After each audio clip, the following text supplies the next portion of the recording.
नमस्कार, मी मंदार फणसे. बेधडकमध्ये तुमचं स्वागत. बेधडकमध्ये आज आपण चर्चा करणार आहोत अर्थातच मराठा क्रांती मोर्चावरती. मराठा क्रांती मोर्चाने राज्यातलं सामाजिक आणि राजकीय आणि अर्थातच एकूण सगळं वातावरण जे आहे ते ढवळून काढलेलं आहे आणि या सगळ्या वातावरणामध्ये मराठा क्रांती मोर्चाच्या ज्या मालिका आहेत त्या अधिकाधिक सशक्तपणे सुरू आहेत. लाखोंचे मोर्चे निघत आहेत.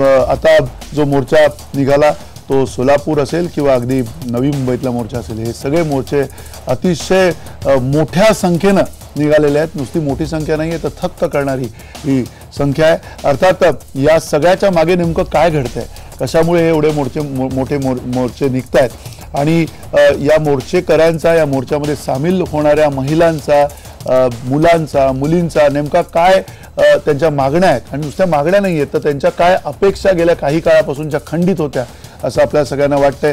गेले काही काळ आपण या सगळ्याचा वेध घेतोय. आपण त्या निमित्तानं आता चर्चा करणार आहोत. काही महत्त्वाचे प्रश्न त्या अनुषंगाने उपस्थित केलेले आहेत.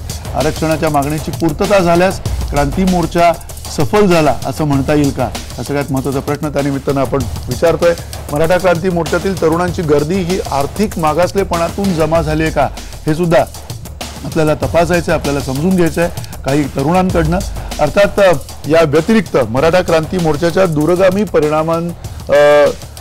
परिणामांमधून खरंच सामाजिक न्याय प्रस्थापित होईल का, हे सुद्धा आपल्याला तज्ज्ञांकडून समजून घ्यायचं आहे. आपल्यासोबत प्राध्यापक जोगेंद्र कवाडे आहेत, अध्यक्ष पीपल्स रिपब्लिकन पार्टीचे, आपल्या सगळ्यांना परिचित आहेत.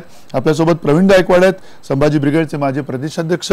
आपल्यासोबत सोनल भोसले या मोर्चात सहभागी झालेल्या युवती आहेत. आपल्यासोबत हर्षल बागल या मोर्चामध्ये सहभागी झालेला युवक आहे. या सगळ्यांचं स्वागत चर्चेमध्ये.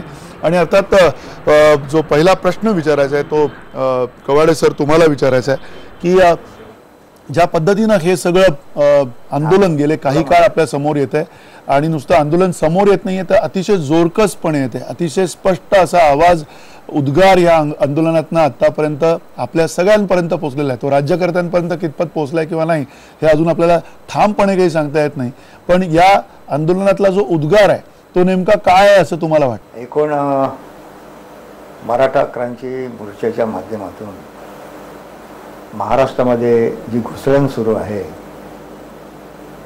त्यामध्ये सामाजिक कंगोरे तर आहेतच, पण त्यापेक्षा त्याही पाठीमागे राजकीय शक्तीचा मोठा हात आहे असं एकंदर दिसतं.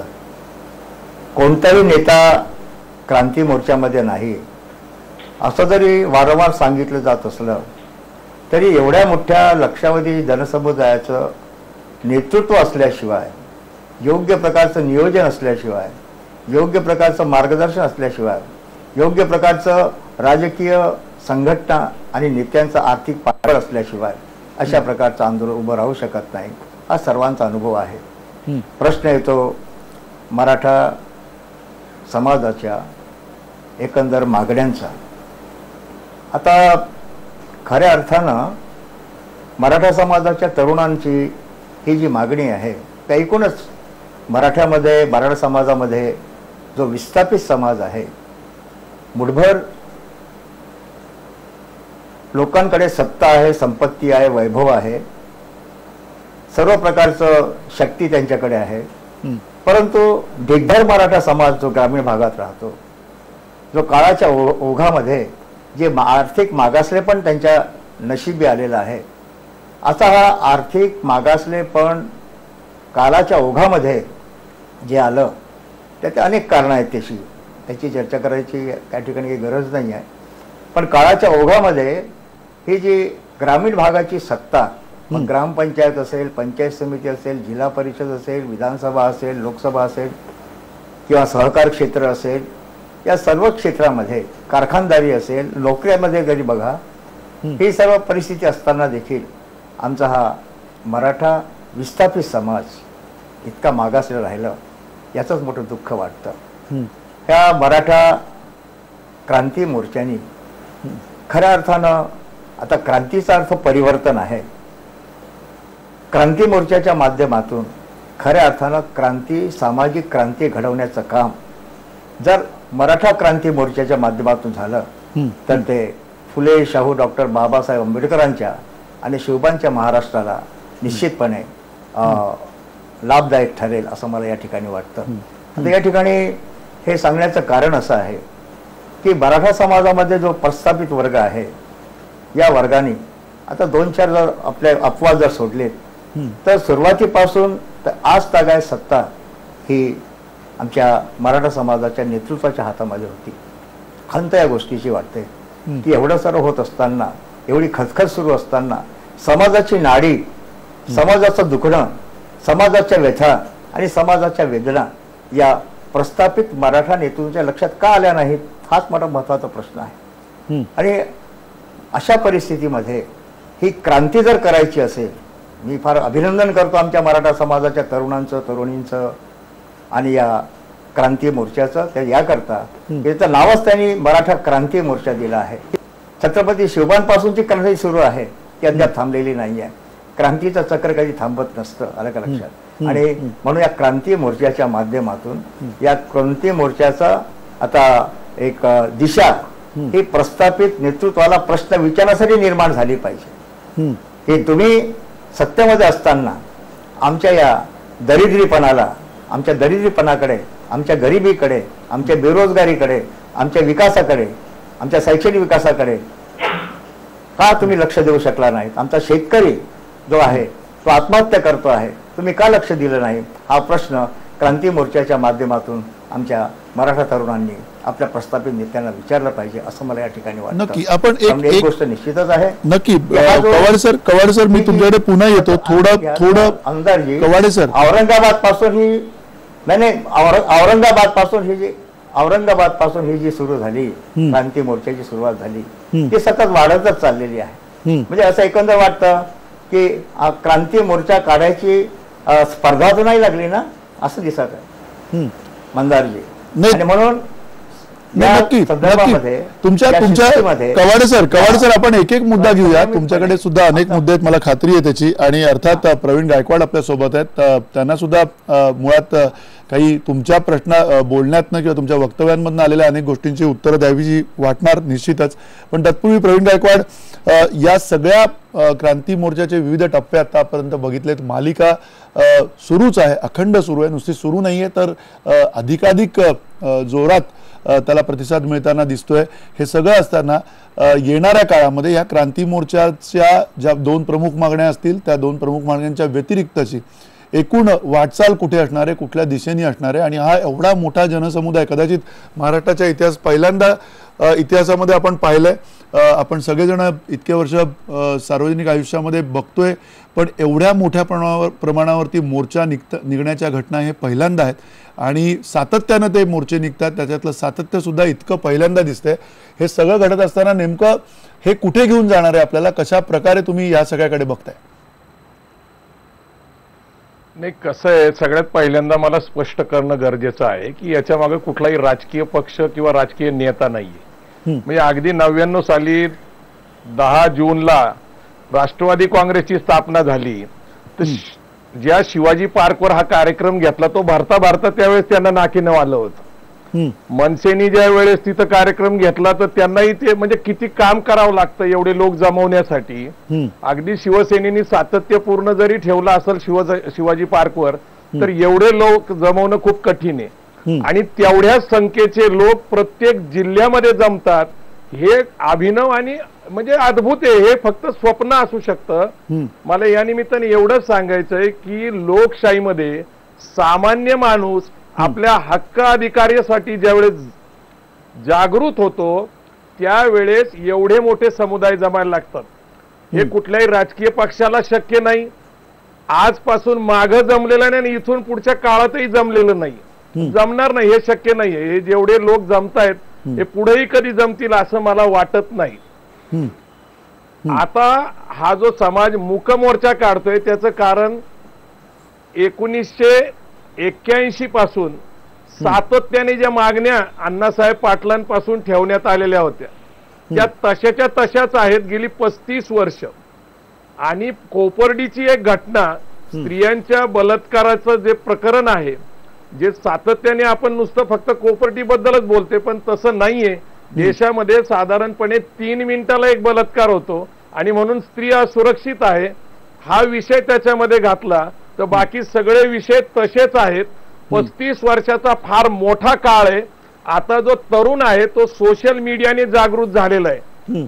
5% संघटकांचं काम आहे आणि बाकीचं 95% काम हे सोशल मीडियाने, फेसबुक असेल, इंटरनेट असेल, व्हॉट्सअप असेल, यातनं जे मेसेजेस फिरले, जे आव्हानं केले की मी सामील होतोय मोर्चामध्ये, तुम्ही व्हा, आणि ही अद्भुत घटना घडलेली आहे.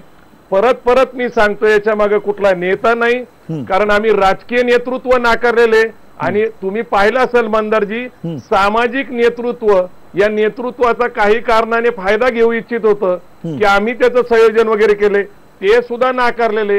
हा सामान्य नागरिकांचा उठाव आहे, हा मूक मोर्चा आहे आणि याचं वैशिष्ट्य असं आहे की हा क्रांतीचा मोर्चा आहे.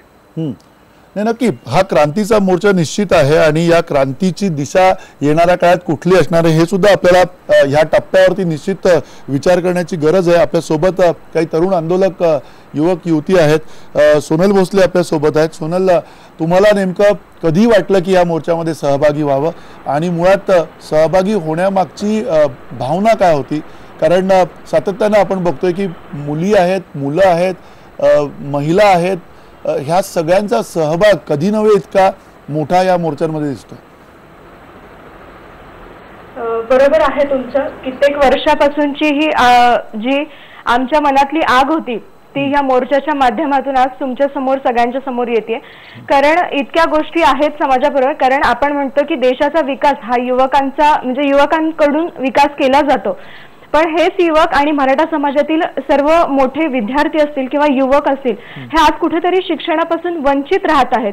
कारण काय आहे की आरक्षण नाही आणि त्याचबरोबर फीची डोंगर इतका वाढला गेला आहे की फीच्या ज्या काही आहेत त्या लाखांमध्ये गेलेल्या आहेत. आज बघतोय की आपण मराठा समाजातील मोस्ट ऑफ दी जो मॉब आहे किंवा जे विद्यार्थी आहेत कुठेतरी BSc किंवा BA या फॅकल्टीकडे वळत आहेत. MBBS इंजिन सारख्या क्षेत्रापासून ते कुठेतरी दूर होतात कारण फी इतकी जास्त झालेली आहे.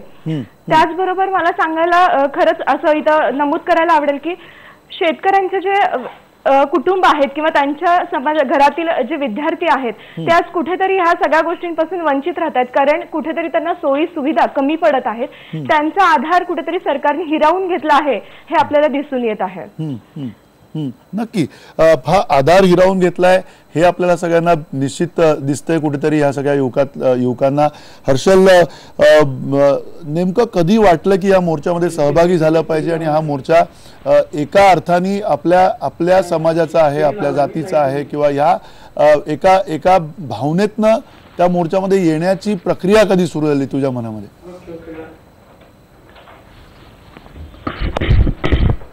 मोर्चामध्ये सहभागी होण्याचं कारण की कोपर्डीच्या निमित्तानं मराठा समाज एकवटला, त्या बहिणीचं बलिदान आम्ही कधीही विसरणार नाही. आणि राहिला दुसरा मुद्दा की माझ्या वडिलाचं 1972 साली इंग्रजीमधून ग्रॅज्युएशन झालं, आरक्षण नसल्यामुळे त्यांना कुठेही नोकरी लागली नाही. जे वडिलावर वेळ आली ती माझ्यावरच वेळ आहे, हीच वेळ पुढच्या येणाऱ्या पिढीवर असणार आहे. आणि मग त्यासाठी आरक्षण गरजेचं आहे, ते शिक्षणामध्ये, नोकरीमध्ये गरजेचं आहे. आज प्रत्येकाच्या तरुणाच्या मनामध्ये काय आहे तर बाबा मला आरक्षण नसल्यामुळे कुठेतरी मी लिस्टमध्ये मागं पडतोय, आरक्षण नसल्यामुळे कुठेतरी मला सरकारी नोकरी मिळत नाही.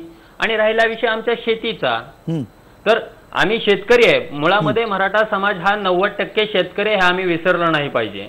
मग आम्ही शेती करत असताना आम्ही कुठलाही माल ज्या वेळेला शेतामधून घेऊन बाजारात जातो, आमच्या शेतामधल्या त्या मालाला हमी भाव आहे का तर नाही. आज 10वी-12वी पर्यंत मी स्वतः बाजारमध्ये जाऊन, मंडईमध्ये जाऊन बसून भाज्या विकलेल्या आहेत. मग आमच्या त्या भाजीला किंवा आमच्या मालाला हमी भाव नाहीये.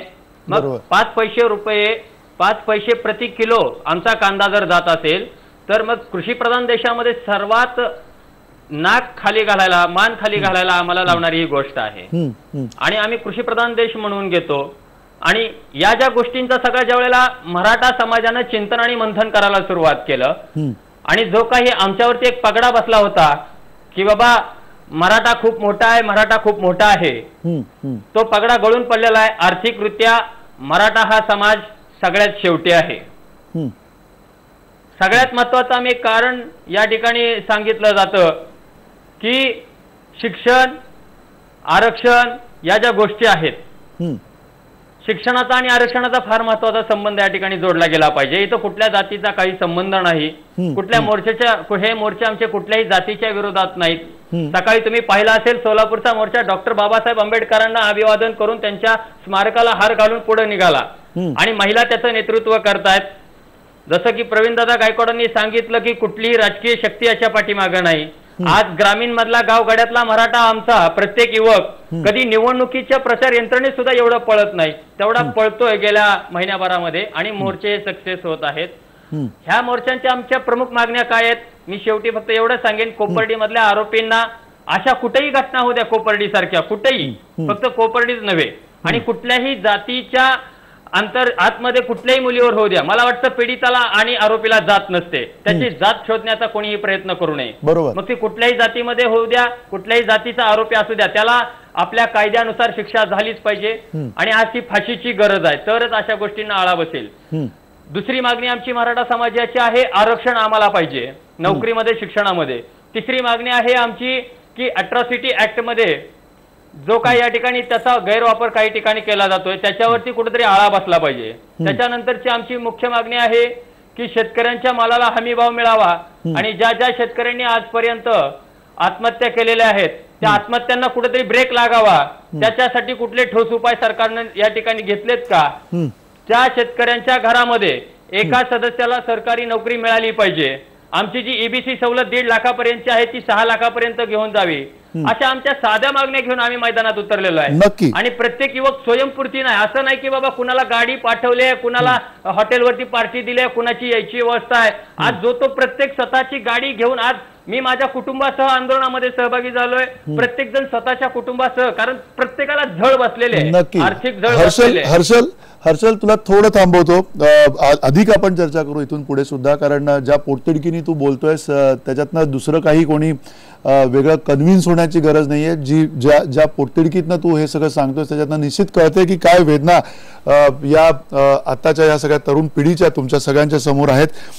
पुन्हा कवाडे सर, हे सगळं जर ऐकलं आपण, कुठेतरी पडझड निश्चित झाली. या पडझडीला कुठल्या व्यवस्था जबाबदार आहेत, कोणाला जबाबदारी धरायची, जबाबदार धरण्याच्या ऐवजी नव्यानं कुठल्या तरी एका वेगळ्या दिशेने आपण सामाजिक न्यायाच्या संदर्भातनं सुद्धा जाऊ शकतोय का? नवी मांडणी काही येणाऱ्या काळात अपेक्षित आहे का? मराठा क्रांती मोर्चाच्या माध्यमातून जर एक फुले, शाहू, डॉक्टर बाबासाहेब आंबेडकरांच्या विचारानं भारलेलं एक वळण जर आमच्या राज्याला मिळत असेल तर याच्यासारखी मोठी उपलब्धी दुसरी कोणती नाही. मी आमच्या त्या भगिनीचं वक्तव्य ऐकलं, आमचा तरुण मित्र हर्षल यांचं वक्तव्य ऐकलं, मला फार बरं वाटलं. समाजाच्या व्यथा या युगातील आमच्या भगिनींना कळतात, तरुणींना कळतात, आमच्या तरुणांना कळतात. ही बाब मराठा समाजाच्या वरिष्ठांना का कळत नाही? जे आतापर्यंत ज्यांनी मक्तेदारी घेतली होती, मराठा समाजाचे आम्ही नेते आहोत, सर्व काही आहोत, सर्व आहोत, ते आमच्या तरुणांना आणि तरुणींना ह्या गोष्टी कळतात. तर या प्रस्थापित नेत्यांना इतक्या वर्षापर्यंत 34 वर्षाचा प्रदीपजींनी सांगितलं, 34 वर्षापासून सुरू आहे. अण्णासाहेब पाटलांपासून जे सुरू आहे, आदरणीय अण्णासाहेब पाटील, त्याचा मोठा आदर करतो आम्ही. ते हे असताना, आणि मला हर्षलचं एक फार सुंदर वाटलं, त्यांनी जी मीमांसा केलेली आहे की अभूतपूर्व मोर्चा निश्चितच आहे, प्रश्नच नाही. प्रदीपजी म्हणाले की कोणत्याही प्रकारचं राजकीय नेतृत्व नाही आहे या क्रांती मोर्चासाठी. पण राजकीय नेतृत्व जर नसेल तर मग सामाजिक नेतृत्व कोण आहे? सामाजिक नेतृत्व कोण आहे? शिस्तीमध्ये चला, मुली आधी राहतील, मग महिला राहतील, मग पुरुष राहतील, शिस्तीत चालायचं, हे जे नियोजन जे केलं जातं ते नियोजन करणारे नेते तर आहेत ना. आता नियोजन करणाऱ्या नेत्यांच्या पाठीमागे कोणती शक्ती आहे हे कळलं पाहिजे ना. ती शक्ती असो की नसो, पण या संपूर्ण मोर्चाचं नियोजन करणारे जी मंडळी कोणी असेल, जे पुढारी मंडळी असतील, त्यांनी कमीत कमी या गोष्टीचं भान ठेवलेलं आहे की मूक मोर्चाच्या माध्यमातून आपलं, कारण बोलण्यापेक्षा मूक मोर्चा जेव्हा असं असायचं, जेव्हा अशा प्रकारची कठीण वेळ यायची तेव्हा गांधीजी मौन व्रत धारण करायचे, आमचे विनोबा भावे देखील मौन व्रत धारण करायचे. मौनामध्ये मोठी शक्ती असते असं म्हणतात.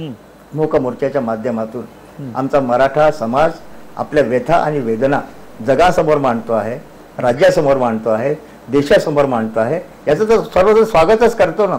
आणि सर्वात जास्त स्वागत जर कोणी करत असेल तर या देशातील फुले शाहू आंबेडकर विचार आमचा हा समाज ठेवतो आहे. प्रश्न फक्त एकच आहे. हर्षल आमचे मित्र, तरुण मित्र, हर्षलनी ज्या मागण्या मांडल्यात त्या मागण्याची फारकत घेण्याची काही गरजच नाही आहे. फक्त ॲट्रॉसिटीची बाब जर बाजूला ठेवली तर बाकी ज्या काही मागण्या आहेत त्या मागण्याशी आम्ही सर्व सहमतच आहोत ना. आता सरकारने याची ताबडतोब दखल घेतली पाहिजे. आणि आता समजा नव्या मुंबईला मोर्चा निघाला असेल तर यापुढे आता जी शक्ती प्रदर्शन जे झालेलं आहे अत्यंत शांत रीतीनं, शिस्तबद्ध रीतीनं आमच्या म्हणजे राजकीय नसेल पण सामाजिक नेतृत्व या माध्यमातून आमच्या मराठा समाजात पुढे येते आहे, त्याचं स्वागतच केलं पाहिजे. आणि हर्षल या आमच्या तरुण मित्रांनी जी गोष्ट सांगितली ती मला अत्यंत महत्वाची वाटते. ती म्हणजे पीडित आणि आरोपी यांची कोणती जात नसते.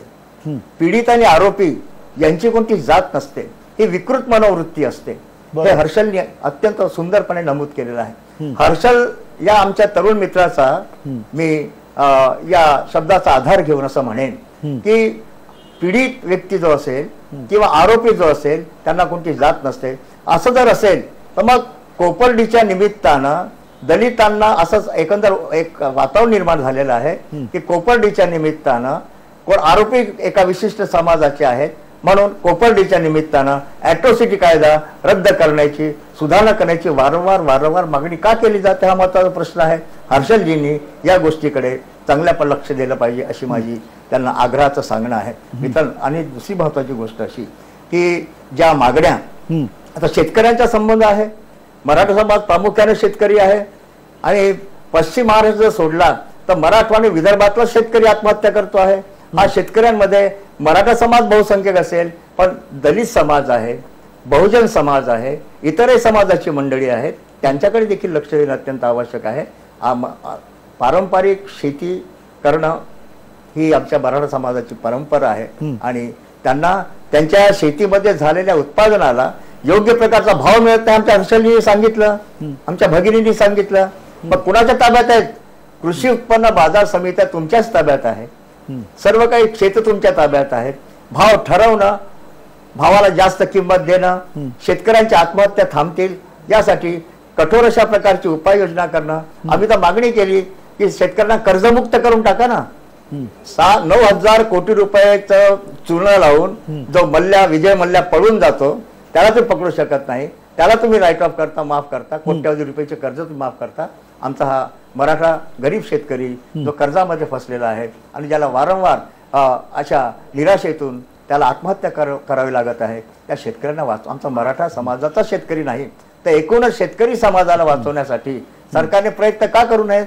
आम्ही मागणी केली ना, आम्ही मागणी केली शेतकऱ्यांना कर्जमुक्त करा. कवाडे सर तुम्ही म्हणताय की ही जी 14,000 लक्ष कोटी रुपयाचं कर्ज माफ करा. नाही नक्की तुम्ही म्हणताय की कर्ज माफ करा, तुम्ही म्हणताय की हे सगळे जे निर्णय आहेत ते खरं तर मराठा समाजाच्या मोठ्या नेतृत्वाकडे आत्तापर्यंत होते किंवा आत्तापर्यंतच्या अनेक संस्था सुद्धा त्यांच्याकडे होत्या. मग हे का झालं नाही हा जो सातत्यानं रोख आहे त्याच्याबद्दल प्रवीण गायकवाड आपल्याकडनं उत्तर अपेक्षित आहे. एक छोटासा ब्रेक घेऊया. या ब्रेकनंतर आपण ही चर्चा सुरू करूया. आणि सगळ्यात महत्त्वाचं म्हणजे कृषी अर्थकारण पूर्णपणे कोलमडल्यामुळे ही परिस्थिती निर्माण झाली आहे का, आणि केवळ तेवढंच नाही तर सामाजिक न्यायाच्या संदर्भातल्या भूमिका, जाणीवा ह्या आपण अधिक वेगळ्या पद्धतीनं, अधिक विस्तृत, अधिक व्यापक करू शकतो का, हे सुद्धा छोट्याशा ब्रेकनंतर या चर्चेमध्ये पाहू.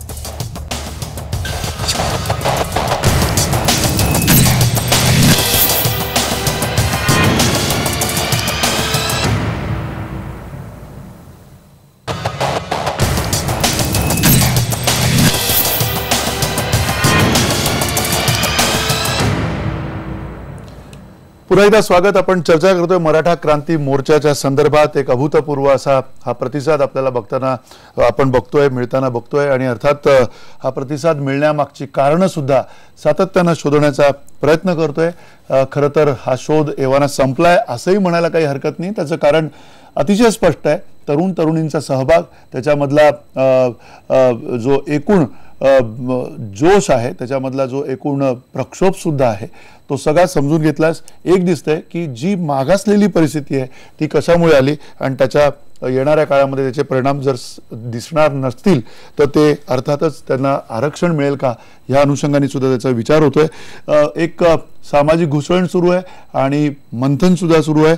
काही आपले प्रेक्षक म्हणतात, श्रीपाद वागरे म्हणतात, मराठा समाजाच्या मुख्य 3 मागण्या पूर्ण झाल्यास क्रांती मोर्चा सफल झाला असं म्हणता येईल. चिंतामणी जांभळकर म्हणतात मराठा आरक्षण ही काळाची गरज आहे आणि इतर मागण्याही तितक्याच गरजेच्या आहेत. प्रवीण पाटील म्हणतात एका बाजूला म्हणायचं भारतात सर्व समान आहेत, मग दुसरीकडे मराठे मोर्चे का निघतायत. AB भोसले म्हणतात आरक्षण हा मुद्दा ठेवू नका. आणि स्वप्नील पाटील म्हणतात मराठा आरक्षण द्या, कोपर्डी हत्याकांडाबाबत निर्णय आणि अॅट्रॉसिटी कायद्याबाबत बदल या मागण्या पूर्ण व्हाव्यात. ज्या प्रेक्षकांनी आपली मतं मांडलेली आहेत त्या मतांचा सुद्धा पूर्ण आदर राखून आपल्याला एक गोष्ट विचारात घ्यायची आहे, ज्याच्यामध्ये प्रवीण गायकवाड तुमचं मत निश्चित महत्त्वाचं आहे. येणाऱ्या काळामध्ये या सगळ्या मोर्चामुळे जी एकूण ऊर्जा तयार झालेली आहे ती विधायक दिशेने जाईल का, त्याची मांडणी कुठल्या दिशेने होईल. सामाजिक न्यायाची प्रक्रिया प्रस्थापित होत असताना सर्व समाजांना आत्तापर्यंत मराठा समाजाने निश्चित बरोबर घेऊन गेल्याच्या काही आपल्याकडे इतक्या वर्षाच्या सगळ्या जे काही पुरावे आहेत त्याच अनुषंगाने येणाऱ्या काळामध्ये सुद्धा इतकीच समावेशकता मराठा समाज दाखवेल का. नाही, एक लक्षात घेतलं पाहिजे, एवढा मोठा समुदाय मूक मोर्चाच्या माध्यमातून चाललाय, तो आत्मचिंतन करतोय, आत्मपरीक्षण करतोय. राजकारणातून निर्माण झालेली परिस्थिती असेल किंवा समाजकारणातून निर्माण झालेली परिस्थिती असेल, याचं आत्मचिंतन चालू असल्यामुळं हे खूप महत्वाचं आहे. हे बुद्धाच्या शांततेच्या मार्गाने चाललेले हे मोर्चे आहेत आणि याचं भारतातच नाही तर जगात स्वागत झालेलं आहे. BBCने याची नोंद घेतलेली आहे. हे खूप महत्वाचं आहे. मला याच्यातनं महत्वाची गोष्ट काय सांगायची की भारत स्वतंत्र झाला त्यावेळेस या देशाची लोकसंख्या 32 कोटी होती. आज 2016 मध्ये जवळपास आपण 125 कोटी लोकसंख्या वाढलेली दिसते. रिसोर्सेस कमी आहेत, आपल्याकडे जमिनी तेवढ्याच आहेत, आपल्याकडं दुष्काळी परिस्थिती आहे. एक लक्षात घेतलं पाहिजे की मराठा समाजाच्या नेत्यांनी खूपच काही वाईट गोष्टी केल्या असं नाहीये. 1960ला महाराष्ट्र निर्माण झाला, संयुक्त महाराष्ट्राची रचना पूर्ण झाली. सहकार चळवळीच्या माध्यमातून ग्रामीण भागामध्ये साखर कारखाने, दूध संघ, सूत गिरण्या, त्याच्या माध्यमातून शिक्षण संस्था असतील, कॉलेजेस असतील, पतसंस्था असतील, बँका असतील, या सगळ्या व्यवस्थेतनं गेली 30-40 वर्ष चांगल्या प्रकारे खाऊन पिऊन सुखी लोक होते. बरोबर, गरजा कमी होत्या. आणि ह्या परिस्थितीमध्ये एकीकडे लोकसंख्येचा भस्मासूर वाढतोय आणि 1990ला आपण खाऊजा संस्कृती स्वीकारली. खाऊजा संस्कृतीमध्ये खाजगीकरण, उदारीकरण, जागतिकीकरण, इंग्लिशमध्ये लिबरायझेशन, प्रायव्हेटायझेशन, ग्लोबलायझेशन, आपण गॅट करार स्वीकारला, सेसचं धोरण स्वीकारलं आणि ह्या सगळ्यामध्ये हा पूर्ण जो बहुजन समाजच एकूण आहे तो भरडला गेलेला आहे. बरोबर, आपण लक्षात घेतलं पाहिजे की जागतिकीकरणामध्ये सहकारी साखर कारखाने असतील, दूध संघ असतील, सूतगिरणी असतील, ते आता खाजगीकरणाकडे वळालेली दिसतात. मी खाऊजा म्हणत असताना 2 गोष्टी आहेत की जागतिक कायदा पण आहे आणि दुसरा सहकारामध्ये झालेला भ्रष्टाचार, खाऊजा खाण्याची प्रक्रिया. तर याच्यात फार मोठा धोका आहे. सहकार चळवळ टिकली पाहिजे, त्याच्यासाठी सरकारकडे आता कुठलाही कार्यक्रम नाही, कारण ती ग्रामीण भागामध्ये रुजलेली आहे. दुसरीकडे प्रगती एवढी वाढत चाललेली आहे आणि आपल्याकडं महागाईचा स्तर जो आहे, इन्फ्लेशन, हे इतकं प्रचंड वाढलेलं आहे की मिळणारं उत्पन्न त्यातनं कुटुंब चालवणं कठीण झालेलं आहे. आणि मुख्यतः आपल्या भारतीय राज्यघटनेने म्हणजे डॉक्टर बाबासाहेब आंबेडकरांनी आम्हाला समता, बंधुता, न्याय, स्वातंत्र्याची तत्व दिली. त्याच्यामध्ये आरोग्य मोफत आणि शिक्षण सक्तीचं आणि मोफत सांगितलंय. त्याच देशामध्ये आज मुख्यमंत्री परवा दिवशी त्यांच्या मुलाखतीत सांगत होते की जर आरक्षण मिळालं तर 7,500 जागांपैकी 900 जागा मिळतील, काय मराठा समाजाला फायदा होणार. आणि दुसरीकडे ते सांगत होते की 1.5 लाख जागा इंजिनिअरिंगला आहे. मात्र ते एक गोष्ट सांगत नव्हते की 60,000 जागा रिक्त राहिल्यात इंजिनिअरिंगचा. याचं कारण काय आहे, तर इंजिनिअरिंगच्या जागा भरू शकतात, मुलं BA BCom BSc कडे जाणार नाही, पण तो इंजिनिअरिंगला जो खर्च लागतो तो 8 ते 12 लाख रुपये इंजिनियर व्हायला लागतो. तो आमच्या शेतकरी वर्गातील, कष्टकरी वर्गातील कामगारांकडे हा पैसा नाहीये आणि म्हणून त्यांना कुठलं तरी जुजुबी शिक्षण देऊन मुलांना शिकवायला लागतं. सरकारकडे कुठलीही योजना नाही, म्हणून खाजगी शिक्षण संस्थेला जमिनी कुणाच्या आहेत, तर सरकारच्याच आहेत. त्यांना सवलती कुणी दिल्या, सरकारच्याच आहेत. त्यांना कायदे कुठले लागू आहेत, सरकारचेच आहेत. युनिव्हर्सिटीचा त्यांच्यावर वचक आहे. मग माझा प्रश्न असा आहे की सरकार कधीतरी एक विचार करेल का की इथून शिकलेला तरुण शेवटी परदेशामध्ये चांगल्या नोकऱ्या, चांगल्या पगाराच्या करायला जातो. जर या मुलांना इथं चांगलं शिक्षण मिळालं, चांगलं नोकरी मिळाली, चांगली उद्योग मिळालं तर हा देश समृद्ध होऊ शकतो. परंतु शिक्षण परवडत नाही आणि म्हणून सरकारने या शिक्षण संस्थेचं आणि हॉस्पिटल्स जे आहेत त्याचं सरकारीकरण म्हणजे राष्ट्रीयकरण केलं पाहिजे. जसं इंदिरा गांधींनी राष्ट्रीयकरण बँकेचं केलं. 19 बँका 40 लाख कोटी रुपये असताना सुद्धा एका निर्णयाने त्यांनी त्याचं राष्ट्रीयकरण करून टाकलं आणि या देशाला आर्थिक सत्ता बनवण्याच्या दृष्टीने एक पाऊल टाकलं. तसंच सामाजिक दृष्टिकोनातनं आपल्याला शिक्षण गरजेचं आहे, म्हणून सर्व शिक्षण संस्थेचं राष्ट्रीयकरण केलं पाहिजे आणि सगळ्या हॉस्पिटलचं राष्ट्रीयकरण केलं पाहिजे. मोफत आरोग्य आणि मोफत आणि सक्तीचं शिक्षण या देशामध्ये आल्याशिवाय बहुसंख्य समाजाचे प्रश्न सुटणार नाही. मराठा समाजाची संख्या देशामध्ये जास्त आहे, महाराष्ट्रामध्ये जास्त आहे. ही जवळपास 32 ते 35% म्हणतात, म्हणजे महाराष्ट्राच्या एकूण लोकसंख्येच्या 1/3 लोक आहेत, म्हणून ते संख्येने जास्त असतात आणि जास्त असल्यामुळे त्यांचे लोकप्रतिनिधी जास्त आहेत. परंतु एक लक्षात घ्या, लोकप्रतिनिधी म्हणून निवडून गेले ना तो कुणाच्या जातीचा राहत नाही. बरोबर. महाराष्ट्राचे मुख्यमंत्री मराठा सगळे झाले म्हणून त्यांनी मराठ्यांचेच प्रश्न सोडवले असं होत नाही. इतरही जातीचे मुख्यमंत्री झाले म्हणून काय त्यांच्या जातींचे सगळे प्रश्न सुटले का, तसं होत नाही. आपल्याकडे राजकीय विचार करता आणि सामाजिक विचार करता आपल्याला एक नवीन प्रबोधनाची चळवळ या सकल क्रांती मोर्चाच्या निमित्ताने विचार करायला पाहिजे. नक्की. अर्थात ही सकल क्रांती खरं तर अधिक व्यापक व्हायला सुद्धा काही हरकत नाहीये. ज्या पद्धतीचं विचार मंथन तुमच्या सगळ्यांकडनं होताना दिसतंय. पण पुन्हा जोगेंद्र कवाडे जो सगळ्यात महत्त्वाचा मुद्दा शिक्षणाचा आत्ता काढला, ज्या शिक्षणाच्या क्षेत्राशी तुम्ही सुद्धा संबंधित आहात, खरंच शिक्षण आत्ताच्या परिस्थितीमध्ये इतकं कठीण झालेलं आहे, इतकं महाग झालेलं आहे आणि अशा पार्श्वभूमीवरती मुलांनी करायचं काय, मुलींनी करायचं काय आणि शिकल्याशिवाय पर्याय नाही हे आपण सगळेजण जाणतो. अशा वेळेला इतकी लाखो रुपये आपल्या आईवडिलांनी आणायचे कुठनं, ही जी टांगती तलवार या सगळ्या मुलांवरती आहे, त्याचं काय करायचं, त्याच्याबाबत सुद्धा शासन कुठलाही निर्णय, आधीचं शासन असेल आत्ताचं शासन असेल, निर्णय घेण्यात का कचरतात ही सगळी माणसं? कसं आहे पंधारजी, प्रदीप दादांनी ज्या पद्धतीने विवेचन केलं अत्यंत समर्पक आणि नेमकं वेदनेवर बोट ठेवण्याचं काम प्रदीप दादांनी केलं. मी त्यांचं अभिनंदन करतो. शिक्षणाच्या क्षेत्रामध्ये आमचा एक तर पहिली महत्त्वाची गोष्ट अशी आहे की आमचा मराठा समाजाची आर्थिकदृष्ट्या अत्यंत दयनीय अवस्था झालेली आहे. जवळपास हा जो आर्थिक मागासलेपण आमच्या मराठा समाजामध्ये आलेला आहे, हे आर्थिक मागासलेपणामुळे त्यांच्या उच्च शिक्षणामध्ये अनेक प्रकारचे अडचणी येत आहेत. प्रामुख्यानं महाराष्ट्राच्या एकूण लोकसंख्येमध्ये जवळजवळ 32 ते 35% लोकसंख्या आमच्या मराठा समाजाची आहे आणि बहुसंख्याक असलेला हा मराठा समाज हा बहुसंख्येने शेतीवर अवलंबून आहे. शेतीची दुरावस्था, शेतीची अवस्था सध्याची पाहता, भीषण अवस्था पाहता आमचे शेतकरी आपल्या मुलांना उच्च शिक्षणासाठी इंजिनिअरिंग असतील, मेडिकलमध्ये जाणार असेल, पॉलिटेक्निकमध्ये असतील, IBM मध्ये असतील, बिझनेस मॅनेजमेंटचा IIM मध्ये असतील, ज्या ठिकाणी त्याला प्रोफेशनल कोर्सेसमध्ये जायचं असेल तिथे आज 15-20 लाख रुपये खर्च येतो. अशा परिस्थितीमध्ये आमचा हा शेतकरी बिचारा आमच्या मराठा समाजाच्या मुलांना आर्थिक परिस्थिती डबघाईस आल्यामुळे तो शिकवू शकत नाही. हे व्यथा आहेच ना.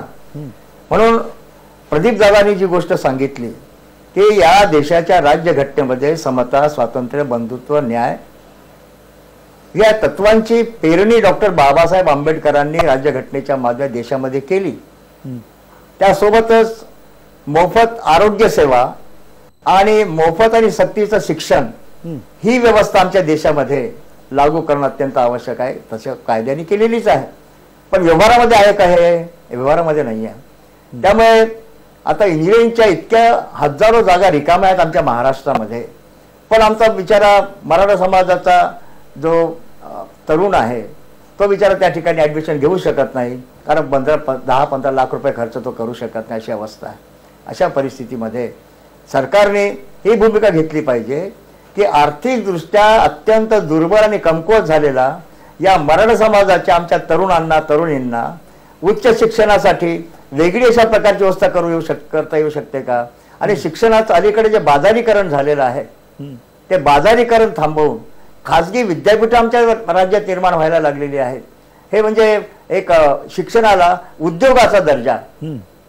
मंदारजी, काल परवापर्यंत आमच्या राज्यामध्ये देशामध्ये शिक्षण महर्षी होते, शिक्षण महर्षी. आता शिक्षण सम्राट निर्माण झालेले आहेत आणि सर्व क्षेत्रात सम्राट निर्माण झाले चालतील, पण शिक्षणाच्या क्षेत्रामध्ये अशा प्रकारे गरिबांना, शोषितांना, पीडितांना, मराठ्यांना, सर्व समाजाला, बहुजन समाजाला लुटणारा असे साम्राज्य निर्माण झाले, तर शिक्षणाच्या या गंगेचा फायदा, शिक्षणाच्या पवित्र गंगेचा फायदा आमच्या मराठा समाजालाच काय, पण कोणत्याही समाजाला होऊ शकणार नाही. फक्त धन दानग्या लोकांनाच या शिक्षण व्यवस्थेचा फायदा होईल. बाकीच्यांना मात्र किमान कौशल्यावर आधारित तुम्ही मिस्त्री बना, मेकॅनिक बना, अशा प्रकारे पंक्चरवाले बना, डबेवाले बना, एवढंच त्यांच्या नशिबी राहणार आहे. ही स्थिती बदलण्याचं काम कुणी केलं पाहिजे? मी कोणावर दोष देत नाही आहे. प्रदीपजीने एक गोष्ट फार चांगली सांगितली आहे की या परिस्थितीसाठी नेते जबाबदार नाही आहे. मुख्यमंत्री समजा काही 2-4 मुख्यमंत्री जर सोडले तर बाकीच्या मराठा समाज म्हणून मराठा शेवटी राज्याची जबाबदारी आहे. बरोबर, राज्याचा विकास करायचा आहे आणि राज्यामध्ये मराठा समाज जे आहे तर ज्या समाजाचं दुःख मोठं आहे त्यांच्यावर मोठी फुंकर मारण्याचं काम सत्ताधारी वर्गाने केलं असतं, आजची अवस्था आली नसती. प्रश्न निर्माण होतो. अशा परिस्थितीमध्ये जर हा जो क्रांती मोर्चाचा हा जो प्रवाह आहे, हा प्रवाह योग्य दिशेने सामाजिक क्रांतीच्या दिशेने जर गेला तर निश्चितपणे आमच्या या मोर्चाचं सार्थक झालं असं आपल्याला म्हणता येईल. आणि मला हर्षदचं एक बाब फार महत्वाची वाटते. हर्षदनी जो मुद्दा उपस्थित केला होता, प्रदीपजीचं मांडलेलंच आहे, त्यांच्या मताशी मी सहमतच आहे, परंतु हर्षदनी जो एक अत्यंत महत्वाचा आणि नेमकं बोट जे ठेवलं आहे की पीडित आणि आरोपी यांची कोणती जात नसते, हे अत्यंत परखडपणे आमच्या हर्षद नावाच्या तरुण मित्रांनी सांगितलं, त्याचं मी अभिनंदन करतो. परंतु एक गोष्ट लक्षात घ्या की काल परवा 4 दिवसापूर्वी नाशिकला एका बंजारा समाजाच्या 5 वर्षाच्या मुलीवर एका 40 वर्षाच्या नराधमाने बलात्कार केला. उद्या त्या बंजारा समाजाचा मोर्चा उद्या नाशिकमध्ये आहे या अत्याचाराच्या विरोधामध्ये. प्रश्न निर्माण होतो, ज्या व्यक्तीनं हा 5 वर्षाच्या मुलीवर बलात्कार केला त्याची जात मी मोजत नाही आहे, आलं का लक्षात, तो कोणत्या जातीचा आहे, पण ह्या विकृत मनोवृत्तीची ही जी माणसं आहेत त्याचा निषेध झाला पाहिजे, त्यांना त्यांच्या दहशत निर्माण झाली पाहिजे. यासाठी निश्चितपणे उद्या एक मोर्चा त्या ठिकाणी निघून राहिलेला आहे. नक्की. कवाडे सर तुमचा जो मुद्दा आहे, कवाडे सर तुमचा अत्याचार करणारा माणूस, कवाडे सर तुमचा जो मुद्दा आहे त्या मुद्द्याला धरून मला त्या हर्षदचा मुद्दा पूर्ण करू द्या ना. हर्षदनी जो अत्यंत महत्वाचा मुद्दा मांडला त्या मुद्द्याशी समय अत्यंत 1 मिनिटामध्ये सांगतो की भंडारा जिल्ह्याच्या खैरलांजीमध्ये भोतमांगे या बौद्ध दलित परिवारावर अत्याचार झाला. मायलेकांना मुलांना ठार करण्यात आला दगडाने ठेचून. सुरेखाबाई आणि प्रियंका या मायलेकीला लग्न करून धिंड काढून बलात्कार करून त्यांची हत्या करण्यात आली. त्यावेळेस राज्यातील तमाम बौद्धांनी दलितांनी मोर्चे काढले, ते आरोपींना अटक करण्यासाठी मोर्चे काढले, कोणत्या समाजाविरुद्ध मोर्चे नाही काढले, कोणत्या समाजाचा धिक्कार करण्यासाठी मोर्चे नाही काढलेत. आणि म्हणून हा मुद्दा हर्षदनी मांडलेला मुद्दा अत्यंत महत्वाचा समजतो. आता या ठिकाणी नाशिकमध्ये जो बलात्कार झाला 5 वर्षाच्या मुलीवर, बंजारा समाजाच्या ज्या माणसाने बलात्कार केला त्याच्या जातीचं नाव मी सांगणार नाही, आलं का लक्षात. प्रश्न तो सैतानी प्रवृत्तीचा आहे, त्याच्यावर कठोर शिक्षा झालीच पाहिजे, कठोरातली कठोर शिक्षा झाली पाहिजे ही आमची मागणी आहे. म्हणून हर्षदनी हा जो मुद्दा हे याच्याकरता म्हणतो की वड्याचं तेल वांग्यावर अशी परिस्थिती होता कामा नये. नक्की नक्की. कोपर्डीला अशा प्रकारचा अत्याचार झाला, पण अॅट्रॉसिटी कायदा रद्द करा, याचा काय संबंध आहे? आणि आता म्हणतात, मोठे मोठे नेते म्हणतात, शरद पवार साहेब म्हणतात, इतर नेते म्हणतात की अॅट्रॉसिटी कायद्यामध्ये आज त्यांना सुचलं हे, इतक्या वर्षात का नाही सुचलं, आताच का सुचलं? ते कोपर्डीची वाट पाहत बसले होते का? ते खैरलांजीची वाट पाहत आम्ही बसलो होतो का? असं नाही आहे. तर ही आता केवळ वाहत्या गंगेमध्ये हात धुवून घेण्यासाठी ही तमाम नेते मंडळी धडपड सुरू आहे. ही बाब अत्यंत वाईट आहे असं मला वाटतं. नक्की या परिस्थितीचा फायदा घेऊन नक्की सर, कवाडे सर, वेळेची मर्यादा आहे. कवाडे सर, वेळेची मर्यादा आहे आपल्याला, त्यामुळे तुमच्याच सूत्राला धरून एक प्रश्न पुन्हा सोनल भोसले यांना विचारायचं आहे. सोनल, एकूण म्हणजे जी घटना घडली कोपर्डीची, ती कुठली म्हणजे ती आपल्या कुणाच्याही घरातली आणि कुठल्याही जाती धर्मातली सुद्धा अगदी ती मुलगी असती तरी त्याची भावना याची आपण तुलना करू शकत नाहीये. आणि असं असताना ही जी गुंडगिरी वाढली आहे, ही मुलींच्या विरुद्धची हिंसा वाढलेली आहे किंवा जी मोकळीक आलेली आहे आणि त्या मोकळीकीच्या पलीकडे जाऊन मुलांनी अगदी काल सुद्धा श्रीगोंद्यामध्ये एक घटना घडलेली आहे. मुलं याच मुद्द्यावरनं अशाच कुठल्या तरी छेडछाडीच्या प्रकरणावरनं मारामाऱ्या झाल्यात. हे सगळं जे वातावरण आहे ते वातावरण बदलण्यासाठी ही सगळी तरुणांची शक्ती, तुमची सगळ्या तरुणींची शक्ती आहे, ती येणाऱ्या काळामध्ये काम करेल असं वाटतं का तुला?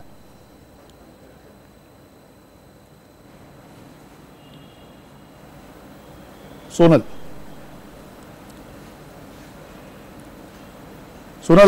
आपल्यालाच प्रश्न विचारलाय. ही सगळी परिस्थिती जी आहे, ही सगळी गुंडगिरी आहे, ही छेडछाडीची प्रकरण आहेत, ही सगळी आता आपण एक अपेक्षा मोठी करतोय आता मराठा क्रांती मोर्चाकडनं की सामाजिक बदलाची ही क्रांती असावी. येणाऱ्या काळामध्ये खूप मोठा बदल या सगळ्या आंदोलनातनं झाला पाहिजे अशी जर आपण अपेक्षा करत असू तर येणाऱ्या काळात सगळ्या गावांमध्ये, खेड्यांमध्ये, शहरांमध्ये जिथे छेडछाड चालते अशा ठिकाणी सुद्धा या गोष्टी थांबतील अशा पद्धतीची काही रचना, अशा प्रकारची काही कृती तुमच्या सगळ्या तरुणींकडनं होईल असं आपण अपेक्षा करूया का?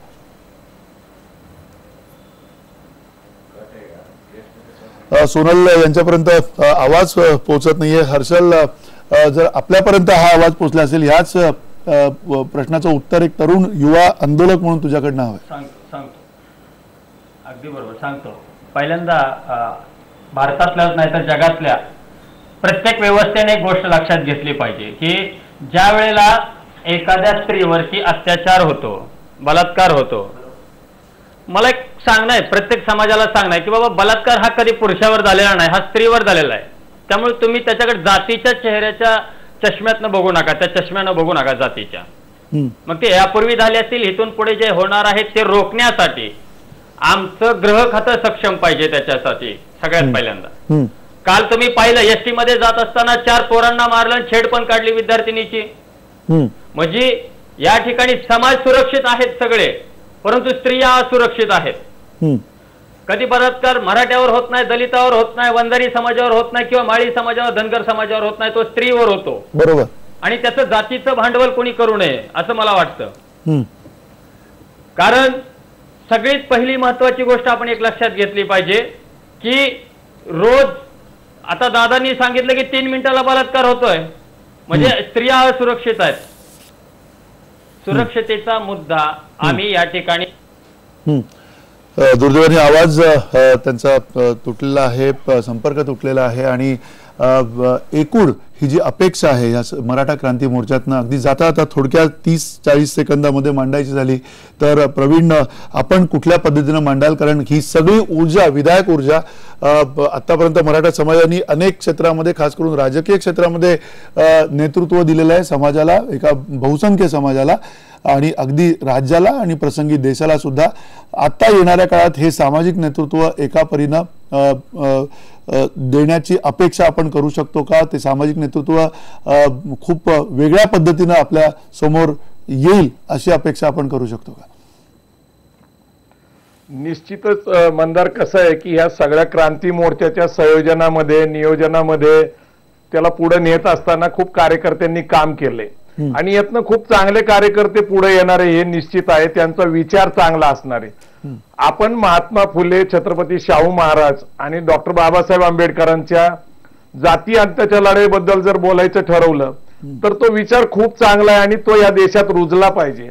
पण कांशीरामजी काय म्हणायचे की या देशातलं जात हे वास्तव आहे. आणि मंडल आयोग लागू झाल्यानंतर तर जातीच्या अस्मिता वाढलेल्याच आहेत. आणि म्हणून हे खूप महत्वाचं आहे की जातीचं सक्षमीकरण करणं आणि जाती जोडो अभियान करून त्यांना फुलेशाह आंबेडकरांच्या विचाराकडे नेणं असं सूत्र कांशीरामजींनी मांडलं होतं आणि मला ते आवडतं. म्हणून आम्ही मराठा समाजाचं सक्षमीकरण करतोय.